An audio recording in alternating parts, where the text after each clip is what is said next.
Halo semuanya, perkenalkan nama saya Ananda Saladinata dengan NPM 224120006 dari kelas akuntansi D2A.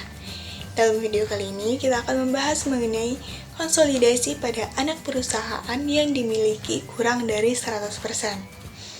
Topik ini sangat penting dalam akuntansi keuangan lanjutan. Mari kita mulai. Dari video sebelumnya, kita udah tahu kalau konsolidasi itu proses penggabungan laporan keuangan dari perusahaan induk dan anak perusahaan menjadi satu laporan keuangan gabungan. Tetapi, jika kepemilikan kurang dari 100%, berarti perusahaan induk tidak sepenuhnya memiliki anak perusahaan, dan kepemilikan ini disebut kepentingan non-pengendali.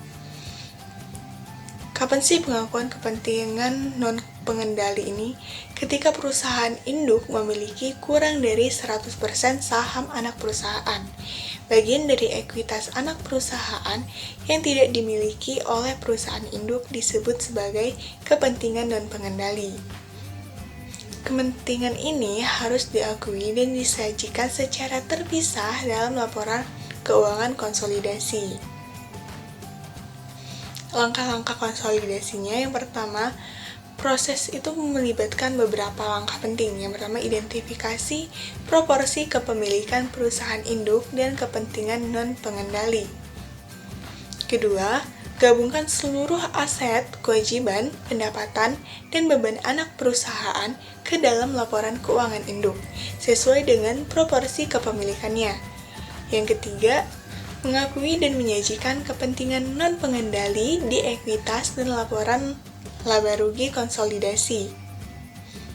Selanjutnya, pengukuran dan penyajian.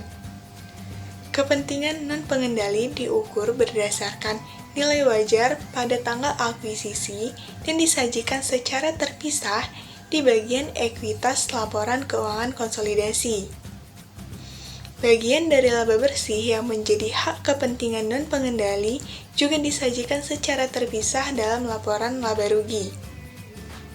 Selanjutnya, ada pelaporan dalam laporan keuangan konsolidasi. Dalam laporan keuangan konsolidasi, kepentingan non-pengendali harus jelas terlihat di bagian ekuitas.